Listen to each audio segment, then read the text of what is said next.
रंगपुर एक बहुत ही रंगीन खुशहाल गांव है जो पहाड़ियों के बीच बसा है। हर जगह फूल खिले हैं। हम गांव में एक छोटी लड़की लीला को देखते हैं जो बैठकर ड्राइंग कर रही है। उसके पास कुछ ही कलर्स हैं। वह उदास दिखती है। लीला मन ही मन, काश मेरे पास इंद्रधनुष के सारे रंग होते, तब मैं इस पूरे गांव को कागज पर उतार पाती। मेरा सपना है एक नया शानदार पेंसिल बॉक्स। रंगपुर के लोग जितने खुश थे उतना ही गहरा रहस्य था उनके गांव के पीछे का अजीब झटके जंगल। एक ऐसा जंगल जो रात होते ही सरगोशियों से भर जाता था।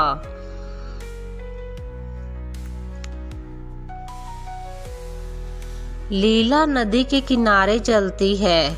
उसे पानी से भीगी हुई एक पुरानी किताब मिलती है। किताब का नाम है खोई हुई खुशियों का राज। वह उसे खोलती है। अंदर चमकता गुलदस्ता का स्केच होता है। लीला आश्चर्य से, चमकता गुलदस्ता? इसमें 3 इच्छाएं पूरी करने की शक्ति है और यह जंगल के सबसे गहरे हिस्से में है।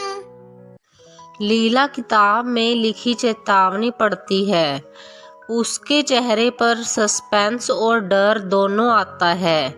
लीला स्वयं से बुदबुदाते हुए, लेकिन एक छाया जो इसकी शक्ति चुराना चाहता है, मुझे जल्दी करनी होगी। सूरज डूब रहा है। लीला चोरी छुपे जंगल में दाखिल होती है। जैसे ही वह अंदर जाती है वातावरण बदल जाता है। जंगल के पेड़ अजीब तरह से झुके हुए हैं और पत्तियां डर पैदा करने वाली आवाजें निकाल रही हैं। लीला सावधान होते हुए, कितना अजीब है, पर मैं नहीं डरूंगी। Pencil box?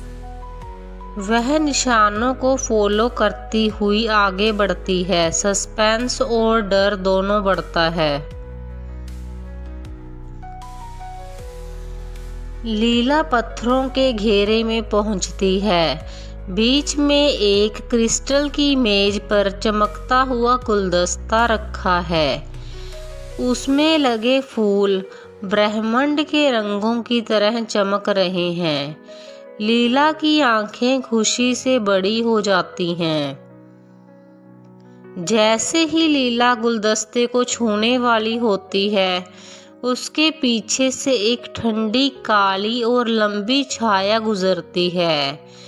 वह छाया चोर है जिसकी आंखों में लालच की छोटी सी चमक है। लीला डरकर मुड़ते हुए, छाया चोर धीरे धीरे ठोस होते हुए अपनी टूटे कांच जैसी आवाज, मैं छाया चोर तुम्हारी इच्छाओं का मालिक हूँ। छाया चोर ललचाते हुए, एक इच्छा कर छोटी, अपने लिए, बस अपने लिए। वह पेंसिल बॉक्स। इच्छा कर कि रंगपुर के सारे पेंसिल बॉक्स तुम्हारे हो जाएं, तभी तुम्हारी ड्राइंग सबसे अच्छी होगी। छाया चोर लालच की बात करते ही और बड़ा और ताकतवर होता जाता है। लीला डर जाती है पर उसकी नजर कोने में उदास बैठे एक छोटे गोलू ग्नोम पर पड़ती है। गोलू भाई, आप इतने उदास क्यों हो? क्या हुआ है आपको? गोलू ग्नोम उदासी में धीमी आवाज में, मेरी छोटे से छोटी सपने वाली लकड़ी की बांसुरी गायब हो गई। वह बांसुरी जिससे मैं अपने दुख भूल जाता था। अब मैं कभी खुश नहीं हो पाऊंगा। लीला एक पल के लिए रुकती है। वह अपने पेंसिल बॉक्स के बारे में सोचती है, फिर गोलू की उदासी देखती है। उसका निर्णय बदल जाता है। लीला निश्चय से गुलदस्ता को छूती है। मेरी खुशी से पहले गोलू की खुशी जरूरी है। लीला तेज आवाज में आंखें बंद करके मैं अपनी पहली इच्छा करती हूँ। मैं इच्छा करती हूँ कि गोलू ग्नोम की खोई हुई बांसुरी उसे हमेशा के लिए वापस मिल जाए और वह दोबारा खुश हो जाए। गुलदस्ता एक जबरदस्त शुद्ध रोशनी छोड़ता है। गोलू की बांसुरी उसके हाथ में आ जाती है। गोलू खुशी से झूम उठता है। जादुई रोशनी के असर से छाया चोर सिकुड़ने लगता है। वह एक छोटे डरपोक धब्बे में सिमट जाता है। छाया चोर चीख मारते हुए आवाज पतली हो जाती है। नहीं, यह इच्छा शुद्ध है। यह शक्ति मुझे नहीं मिल सकती। मैं कमजोर हो रहा हूँ। लीला समझ जाती है कि गुलदस्ता शुद्ध इरादों पर काम करता है। लीला छाया चोर को देखते हुए मुस्कुराती है। लालच में नहीं, भलाई में है। लीला दूसरी और अंतिम इच्छा करते हुए करती हूँ कि रंगपुर के लोगों के दिलों में हमेशा एक दूसरे के लिए दया और मेहरबानी हो। चमकता गुलदस्ता पूरी तरह से रोशनी में घुल जाता है और गायब हो जाता है।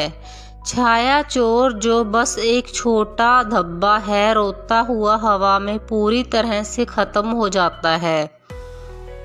गुलदस्ता अपनी जगह पर सिर्फ एक चमकता बीज छोड़ता है। लीला बीज को अपने बगीचे में लगाती है।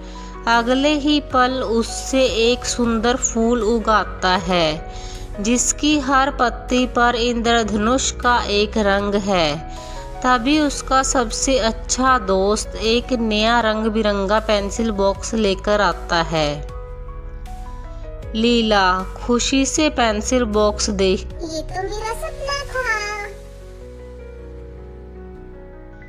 लीला समझ गई, सबसे बड़ी जादुई शक्ति वह नहीं है जो हम अपने लिए मांगते हैं, बल्कि वह है जो हम दूसरों के लिए करते हैं। जब आप दूसरों की खुशी के लिए कुछ करते हैं तो आपकी अपनी खुशी अपने आप ही पूरी हो जाती है।